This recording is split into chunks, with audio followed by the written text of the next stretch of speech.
His upper and lower extremities are involved. His intellect is involved. His speech is involved. Generally, coordination of his body, his hearing and his sight. So basically, he's a totally dependent child.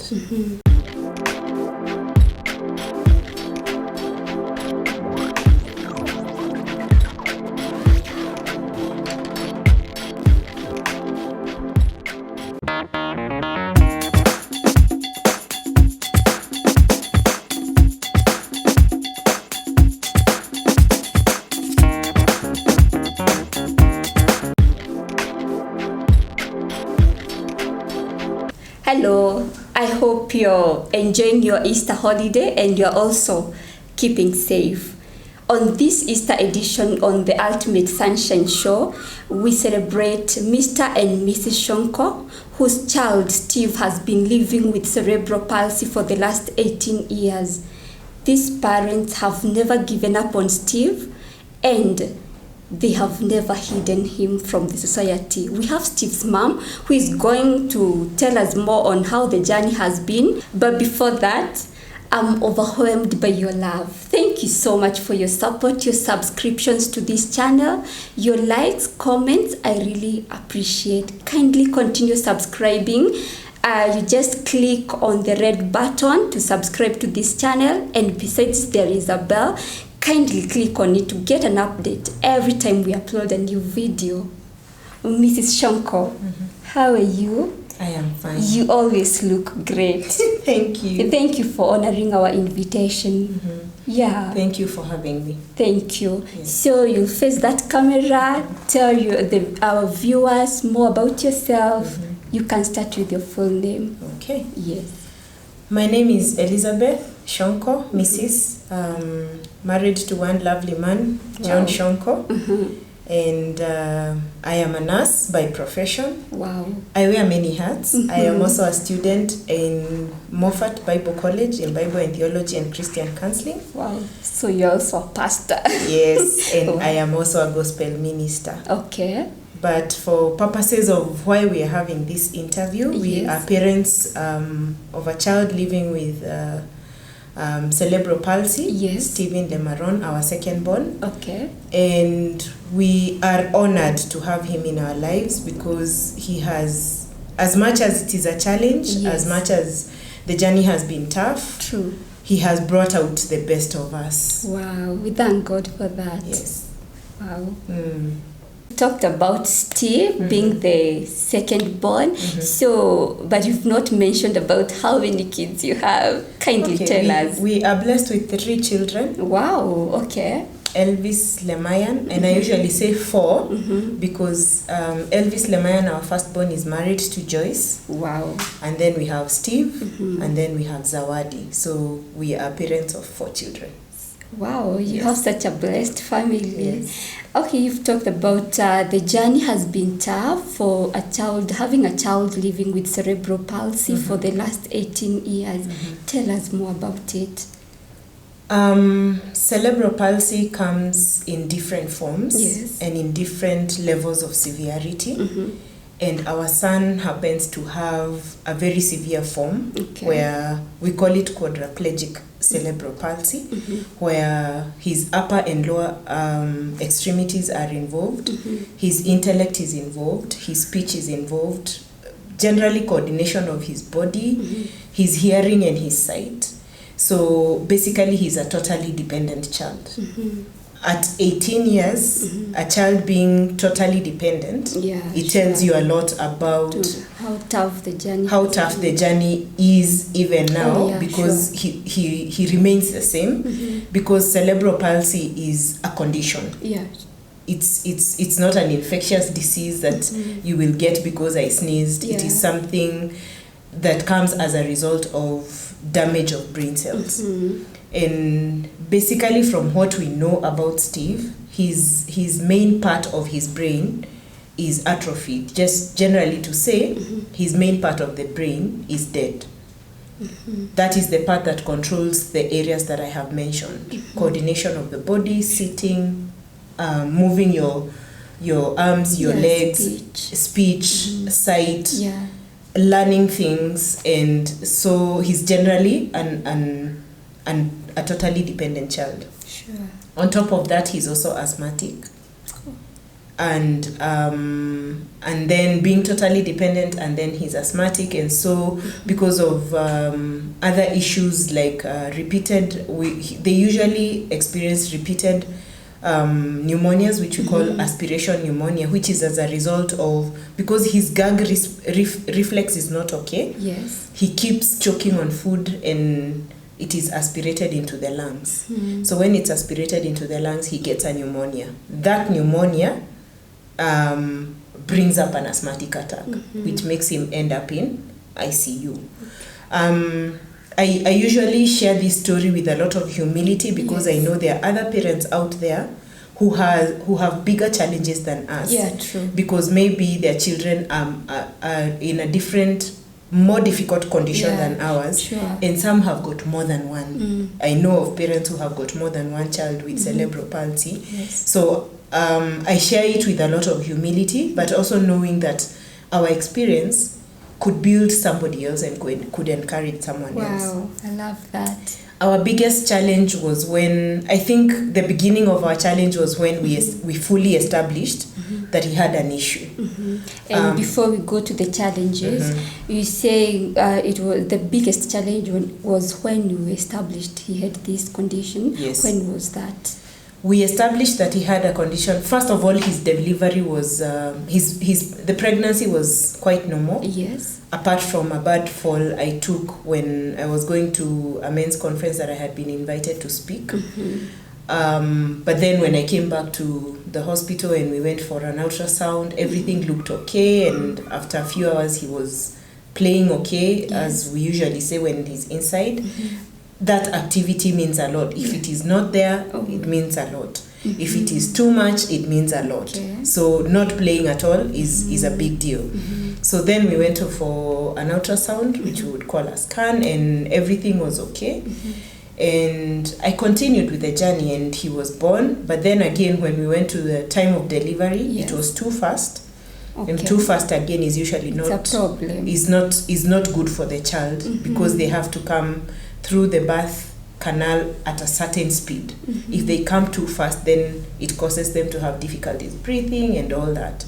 So that also was not good. And so after he was born, he was in nursery for almost 12 hours because he needed oxygen, he needed support for him to be able to breathe, because he did not cry immediately. Okay. So could that be one of the symptoms or signs that he had not being able to cry well? Yes. That could be one of the symptoms that he already had a problem even before he was born, because now from what we have learned over time and establishing how he is, it looks like he was born with it. Oh, okay. But we didn't. Either it was denial, or we were not able to establish at the point of birth that he had cerebral palsy, because his head is not is smaller for normal. Even if you look at him now, his head is slightly small. Actually, he's generally small for his age. When I say 18 years, people are expecting to see a full-grown man seated in a chair. When you see him, he's small for age. Yeah, I've seen him. Yes, which means there must have been something from the word go. Okay. And the small head, medically we call it microcephaly. Okay. There is microcephaly and hydrocephaly. When they have hydrocephaly, it's a big head with water, and then we have microcephaly, which is a small head. So his is microcephaly, and small is also not good, because it doesn't give the brain enough space to develop and to grow as it should. Yeah.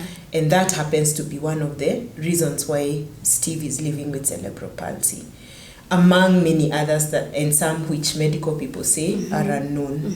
So we established so after delivery we went home, and he was feeding okay and he was growing okay. But when he got to 4 months, we started realizing he couldn't sit on his own. A 4-month-old child should be able to sit without support and be able to support their head and have neck control. He did not have all those. And then he used to stay at a certain position. He wanted to put his neck on one side of the head and with his arms fisted, and he couldn't really close his mouth properly. So we could tell there is a problem. So we started seeking medical advice. By that time we were very far. We were in Londiani, which is very interior. We were about 4 kilometers from Londiani town. Londiani is on your way to Kericho. So I was working in a very remote dispensary. So when every visit you wanted to make to a professional was something that had to be nicely organized. So we came to Nairobi and we were able to finally establish very well that it was cerebral palsy and the extent when he was 9 months old. But in between there, he also had a very bad bout of malaria, Highlands malaria, which is very prevalent in that area, which now, after that, we were able to tell really there was a problem because he lost weight and everything, and now you could really tell, you could see the features of cerebral palsy. So when we established that he had a cerebral palsy, it was a very difficult time because my husband was going to school. And here we are, we have established he has cerebral palsy, he needs a lot of care. And I'm alone at home with 2 children, one school going, and now this young child who needs a lot of care. Attention, and I'm also working, and my husband is in school, and he's not able to come home all the time. So that was the first challenge. Second challenge, we are in Londiani, a very interior place. We are not able to easily access physiotherapy, which is very vital in this condition. We are not easily able to access a pediatrician when we need, which is a very regular. You need his medications reviewed, you need him reviewed for whatever is happening. I knew cerebral palsy from school, but it is completely different to know it from school and to know it practically.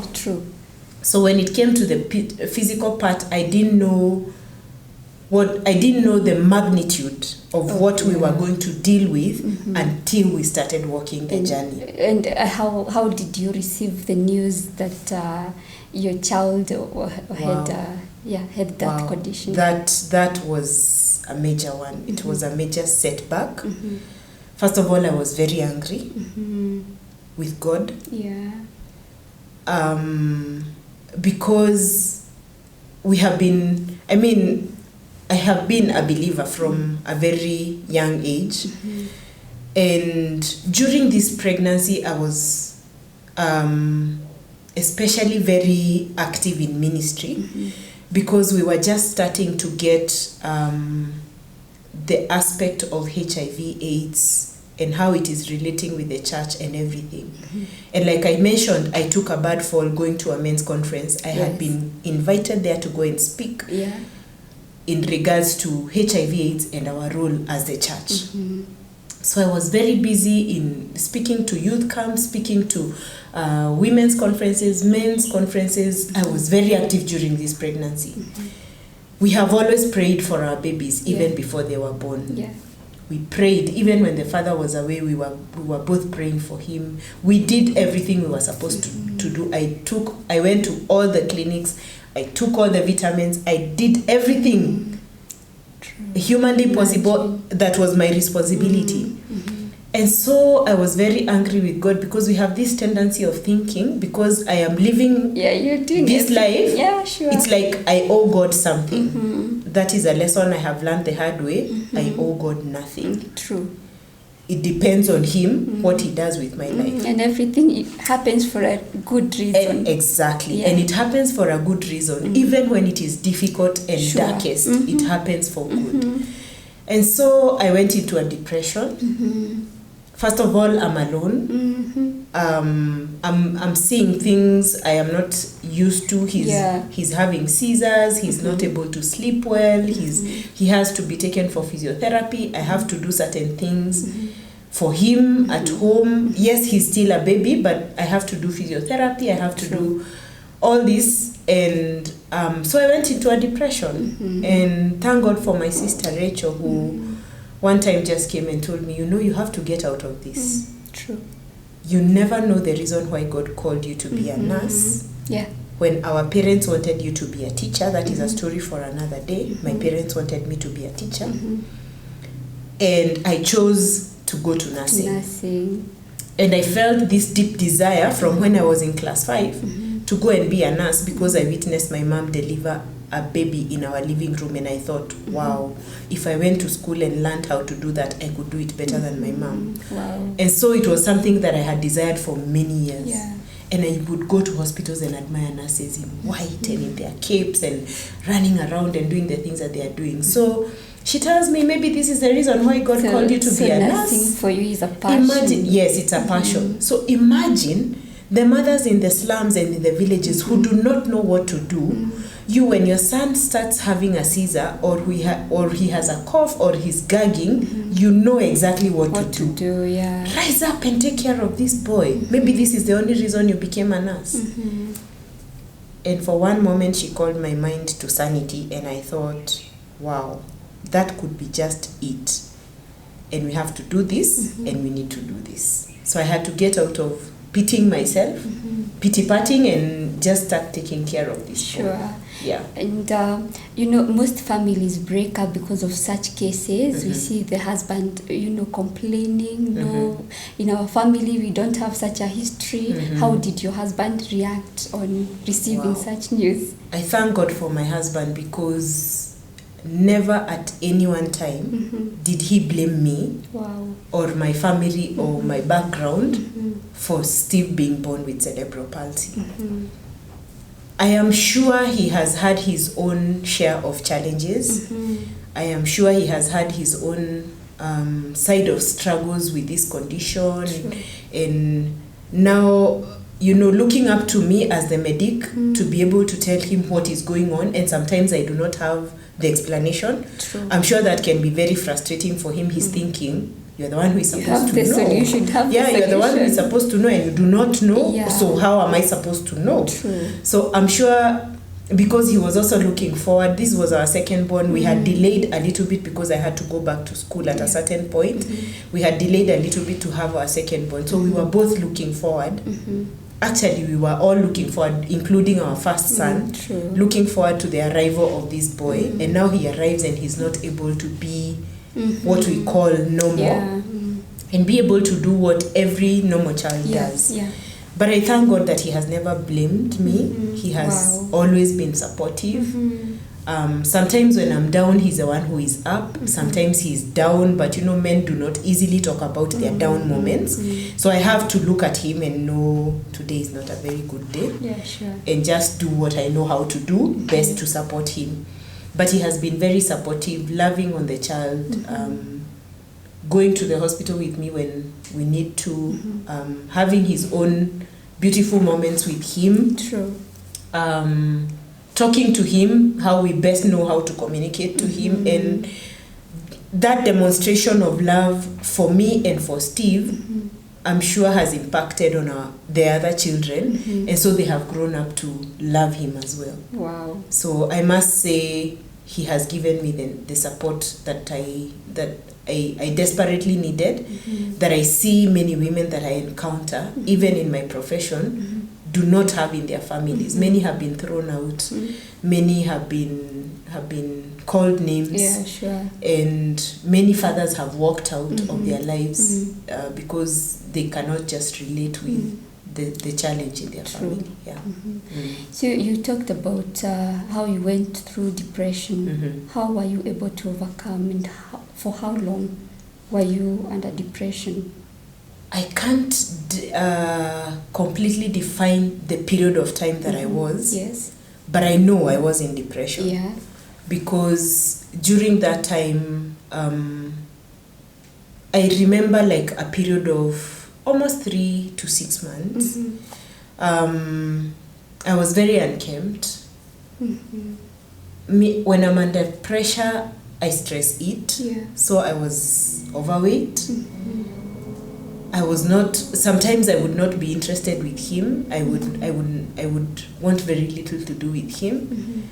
I would be very angry. I would snap very easily. Sometimes I would get very angry even with something small that Elvis is doing. Sure. Something that would not necessarily make me snap would make me snap. Yeah. But one of the things that got me through, I believe, was the prayers of my parents and my husband. And that moment when my sister called me out on it and told me, don't you think that you're more blessed than most women out there? That played a big role. And then now, when she called me to my senses, just thinking through it and thinking how better placed I am than most, and the potential I have of taking this care of this boy. True. And I must say the family support has played a big role of getting me out of that place. Yeah. So they never neglected you because of such a situation? No, they never neglected me. They never neglected me. I have never had anyone in the family call me names because of him. I have never had people refer to him. There are certain funny names they are called out there. Yeah, true. And my side of the family, both families, I have never had that. So that has been a big support. So what is the difference between then and now? The difference between then and now, it got to a point where I started realizing, just like my sister said, there are mothers out there who are suffering with this, and they do not know what to do, simply because they have not gotten the necessary information they need. Yeah. And information is very minimal. There is information out there, but I wish there was more information. Because I have seen parents hopping from hospital to hospital, hoping that this is something that can be cured, not knowing what they are dealing with, not knowing that this is something lifelong. Yeah. We just have to know how our lives are going now to be factored around the life of this child. Because I will tell you here for free, our family's activities and life happen around Steve. His comfort comes first. If it is not going to be good for him, either one of us has got to give up that event, or we have to go to that event and have got to figure out how we are going to make sure that he's comfortable in that event. Many parents are out there and are thinking, I can take him to this hospital, I can take him here, I can take him here, and it will be cured, while it won't be cured. And they do not know what they need to do at home for them to be able to make the life of this child, to give them a quality life per se. So the knowledge that there is a deficit out there of information and support for families of children living with disability is what woke me up. And I started realizing we have to, and we agreed as a family, we are going to raise this boy as normal as possible. We will take him to church just the way we took Elvis. We will do everything that needs to be done. Wow. We will celebrate his birthdays, and we will not just celebrate alone. We will call families with normal children, with children with disability, and have these celebrations together, expose him to other children so that they can grow knowing these children are out there and they need to be loved just as much as any other child. So that brought me out of that cocoon, and the desire for me to give this boy a normal life as much as possible made me bring him out, and we agreed that we are going to do this together. And that taking him to church brought many people on board. Many people started asking questions, so what exactly is this? And so bringing him out made us realize he's not the only one in our church. There are many others. They might be suffering a milder level of cerebral palsy. There are some with autism, there are some with both autism and cerebral palsy. There are some living with just physical disability, but they do not have, they're mentally okay, they can be taken to school, but their parents have been keeping quiet about it. But bringing Steve out, bringing Steve out made them come out and ask questions and ask how they can get help. So I can say that is the difference between so encouraging then and now. So like in the past you couldn't like bring him out. At the beginning it was difficult because when you bring him out, there are certain stares, certain looks you get from people. I said his gag reflex is not okay, so he will choke even on saliva, and he will cough in a certain way, and you're in church and everybody will turn around and look at you weird. We feed him through a tube, so when you pull out the tube to feed him and everybody is staring at you, so it feels funny, but then over time we have learned how to outgrow it, because there is stigma out there for people living with disability, but sometimes we stigmatize ourselves because of thinking about what other people are thinking because of what we have with us. So once you accept yourself and accept the situation and stop stigmatizing yourself, then you can be able to deal with the stigma out there. Wow. And I think that is what has been our strength, being able to deal with the stigma out there. That's so encouraging. Yeah. Can you recount any moment when you were at your lowest, especially as a family or personally? There are many of those. I know, But we go out there and people look at us, even in this interview, people look at us and they think, oh, strong mom, strong mom. But we have our low moments, we have our dark moments, because every parent looks out for the moment where when they will go home and this child will run to them and call them mom and hug them and just respond a certain way when they see you. And be able to go to school. At 18 years old, he would be finishing college or something. We would be going for a graduation or something. But that is not the case now. When you look at other children of his age and see the things they can be able to do and think, my child is not able to do that, he's still in diapers, I have to turn him from one position to the other. If I don't, he will just be in that position. I have to feed him, I have to bathe him. An 18-year-old is set free, is able to do things for themselves. There are those low moments. I know, But one of the worst moments I remember is back in 2007, 2008, when he was very sick in hospital. In fact, we had to be in hospital for 4 months and 11 days. And after being in the hospital for some time, the doctors were giving up. Because they even sent a chaplain to come and counsel us, because they were seeing like we were coming to the end of his life.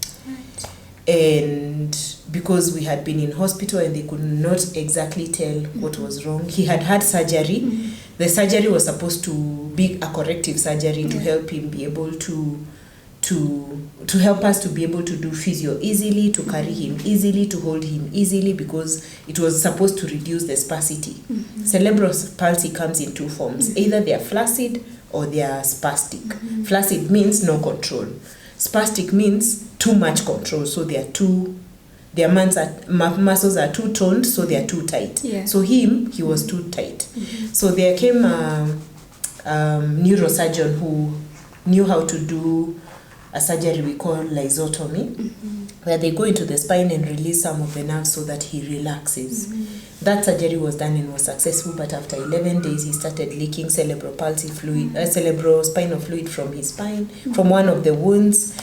And later on, fast forward, we discovered that he had suffered a certain kind of meningitis we call E. coli meningitis, and they did not have drugs for it. So he was going downhill. And we could see it with our physical eyes, but as a parent, you never say die. You never accept to lose any battle until it's lost. True. So that, I consider it our lowest moment, when we were told he wasn't going to make it. And I thought to myself, because when he had surgery, there was a missionary who came to see us and said she hears God telling her, Steve is going to nations. And now you have been told, most probably you're going to lose him. Yeah, so you're wondering, does God contradict himself? So now how will he go to nations when he's in the grave? Dying. Yeah, true. And that was my deepest, my lowest moment. Yeah. And when I received that news for 2 hours, it was the most lonely moment of my life, because my husband was going to Nairobi. He had gone to look for money, because now we are going to be in the hospital for a long period of time, just going to running around fixing papers and all, just to make sure that we are comfortable. So he's away when I'm being given this information. And then I go back to the room, and everybody who was in the room, I think my countenance could tell it. And everybody left, and I was left alone for 2 hours, until now the chaplain came back and told me, because when he came and gave me the information, I told him, that's what the doctors are saying. What has the Lord told you about my son? Because I know what I heard about my son. He said nothing. I said, please, with all due respect, go away and don't come back until you have heard from God. So he went away for 2 hours and came back. I asked him, did you hear from God? He said, no, but I have something I would like to suggest to you. Since you are an intercessor, can I mobilize the intercessors in the hospital? Wow. And we pray for 3 days and ask God to give us direction about this issue. And I said, why not? He said, we will fast for 3 days, and for 1 hour we will come and pray in here, in the room, if you allow us, in the hospital ward, in the hospital room. Yeah. If you allow us. I said, yes. And then he said, you don't have to fast. We are the ones who will be fasting. I said, you cannot be fasting for my son, and I'm feasting. So I am in it. Okay. So we started the fast, and many things happened within the 3 days. We almost lost him the first day.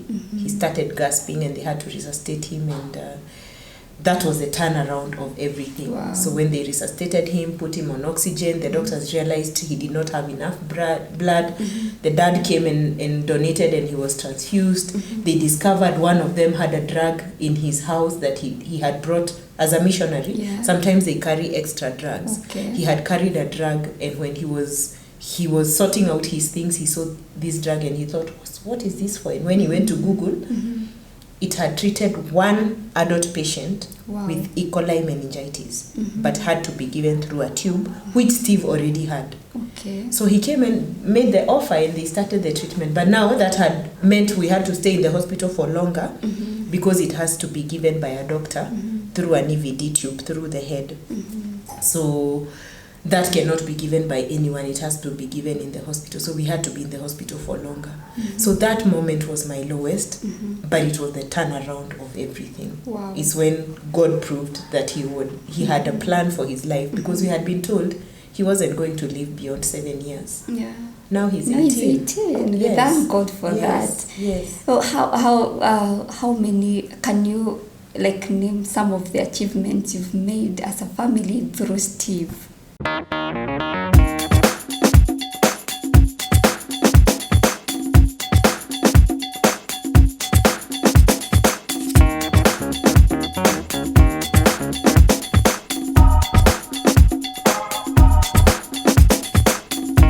Hello, welcome back to the Ultimate Sunshine Show, where we give you nothing but the best.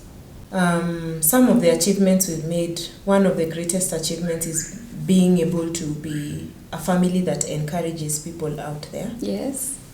Especially families with children living with disability. Yeah.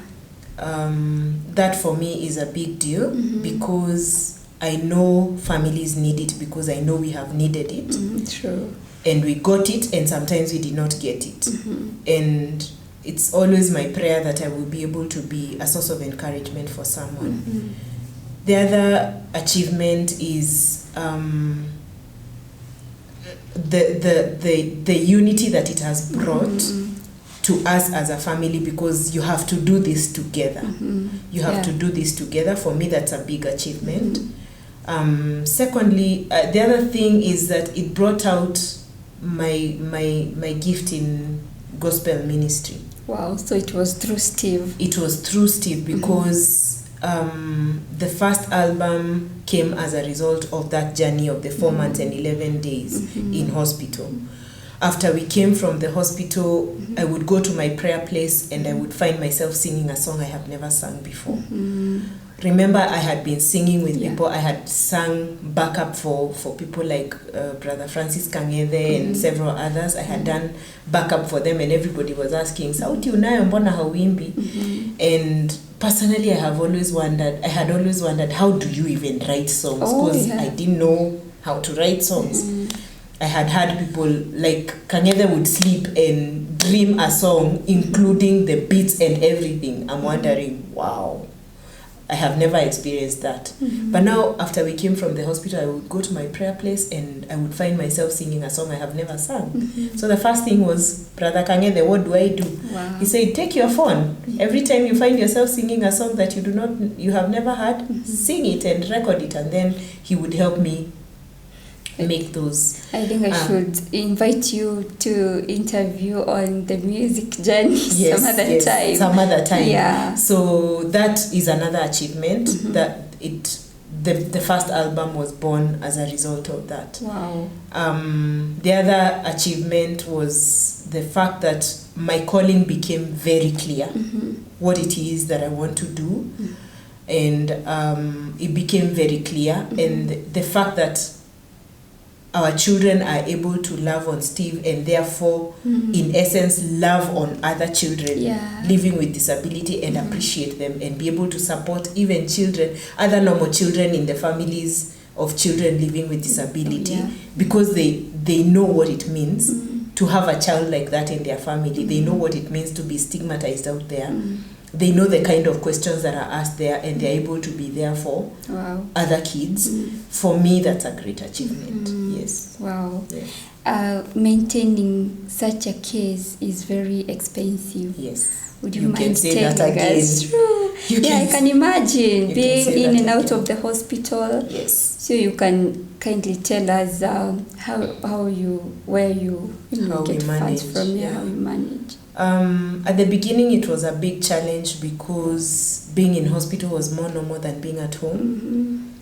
We were, every single month we would find ourselves in the hospital before we were able to know how to manage, especially his asthmatic, before we could even know that it was asthmatic attacks that he was getting and aspiration pneumonia, and the doctors also establishing how they were going to manage him. That was a big challenge. Their drugs are damn expensive.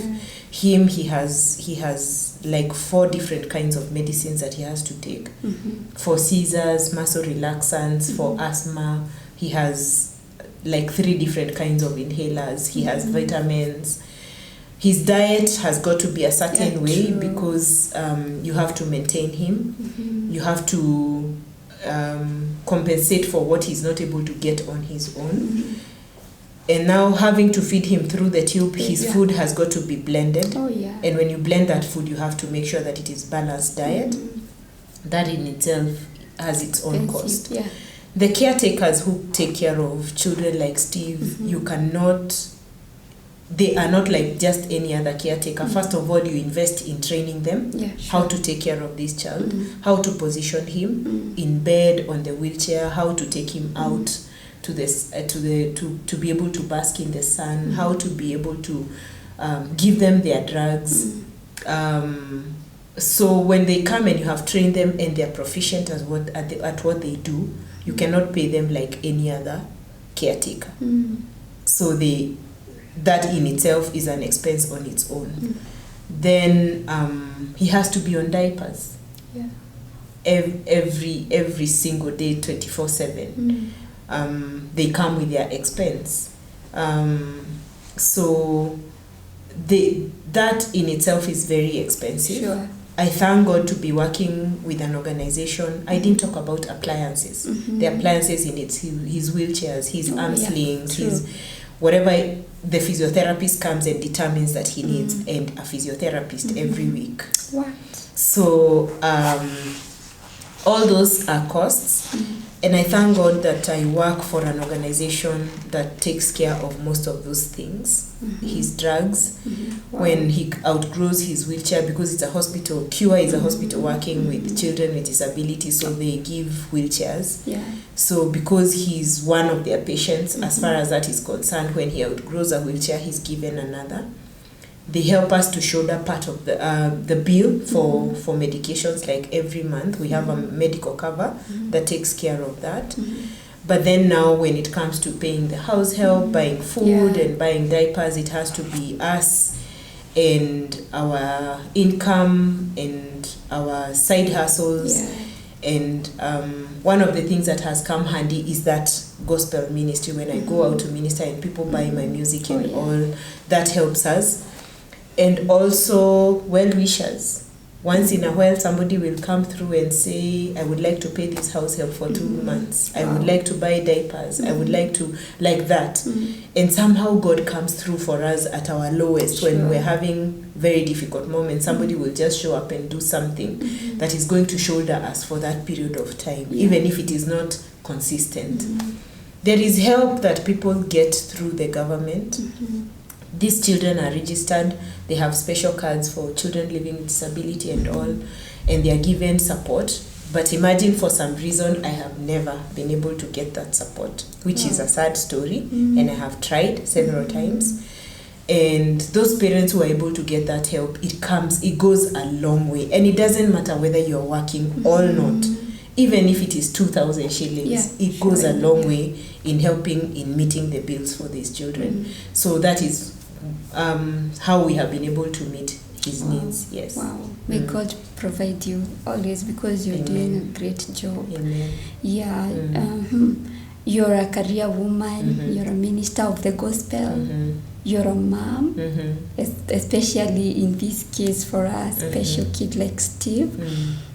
How do you balance? Wow. That's a tough one. Balance is always a big deal, and more often than not you will find that you're the person who is denied of time, because Steve, there is no way you can deny him his time. There is no way you can deny the family their time. There is no way you can tell your employer, I'm not coming to work. Sure, you must be there. So more often than not is the me time that is lacking. But somehow God has helped me to be able to balance. And again, like I said, my husband being there for us, and sometimes being able to take care of Steve and do some of those things that I would do with him, or just be there with him and just sit with him. And when they're sitting with him, I can be able to take a break. I'm telling you, even 20 minutes break is a big deal, because for us, we don't know what it means to sleep through the night, because you have to wake up to turn him. Sometimes he has a cough, you have to wake up to take care of that. So even 20 minutes of a break is a big deal. So being able to get that, and then now being able to balance the school time and just allocating time for each and being able to stay within that time. But the support from my family, and also having very good caretakers who are able to certain times being able to shoulder the part of Steve, so that you can be able also to take a break. That has been very helpful. Wow. Yes. We thank God for that, and for this far. You have such a powerful family. Amen. Yeah, and that's one of the greatest things. I am blessed. Yeah, true. Yes. What keeps you going as a family? It's tough. What keeps us going is our faith in God. Is our faith in God. I cannot say this is because of any other reason. It is not our own strength. True. It is by the grace of God. It is the time we spend time in prayer. We ask God for strength, and we put our hope in God. Wow. And He has never let us down. He has never let us down. So that is what keeps us going. The prayers that people do for us, the encouragement messages that we get from people from time to time. And you will find that during that low moment, somehow God sends someone to send you something that is going to push you from that place, and you think, oh wow, oh wow. So I I usually say it's our faith in God and the support of family and friends and their prayers. Yes. Wow. That's beautiful. Thank you. Elizabeth, you're such an inspiration to the world. Amen. I'm personally encouraged by your great work with your family. You're powerful. You're just, you're just awesome. Kindly face that camera. Talk to that parent who has been probably hiding a kid with a disability from the society. Tell them something. Yeah. My advice to you parents out there living with children with disability, first of all, I want to applaud you that you have taken care of them as far as you have taken care of them. I also want to tell you that you are special parents. You are special because God is counting on you. He gave you that child with a reason and a purpose. There are many ladies out there, there are many families out there who do not have children, and you, God has given you that child and has helped you and given you the power and ability to be able to take care of them. Take care of them knowing that you are blessed and you're a special parent. Just as that child is special, so are you. Put your faith and hope in God. I know when we learn of these things, we feel like God hates us, God does not care about us, but that is a lie of the devil. It is not true. God loves us. And in the eyes of God, that child is normal and as good as the other children that you may have or you see in the society. So have faith in God, trust in Him, and as parents, stick together. This is not anybody's fault. Stick together. Love one another and love that child. They thrive on love. They thrive on love. And when you love them, God continues to help you and helps you to meet the need of the children. If you're out there and you do not know how to get support, there are many support groups out there. You just need to talk to people and find out. There could even be one in your neighborhood. And support groups are helpful because you learn about things that you hear people's stories and you realize yours is not as bad, or even if it is bad, you get help on what you should be able to do. The other thing, please register these children as people living with disability, because that way you are able to access help that they may be able to get in your locality. Just approach your chief's office and find out how you can be able to help them be registered. Thank you. That was powerful. Just to know that you're such an encouragement. Keep growing strong. Amen. We love you. Thank and you. Your family. Thank you. And you said you're a musician. Kindly Yes, tell us where we can find your songs. You can find my songs on YouTube. I put out a lot of content, especially for purposes of cerebral palsy. Yes. So you can find me on Instagram, on Facebook, on Twitter, and I go by Elizabeth Shonko, even on YouTube. So zote Elizabeth Shonko. Shonko. Yes. Okay. Yes. That is beautiful. Once again, thank you so much for coming to our studios. We don't take it for granted. May God grant you the grace and the power to continue raising that child and other children. Say hi to them for me. Thank you. Otherwise, God bless you. Have a wonderful Easter holiday. Thank you for having me. All right. Thank you. Thank you so much for viewing. We really appreciate. Continue subscribing to this channel to get more of these stories. Until next time, my name is Tabitha Nene.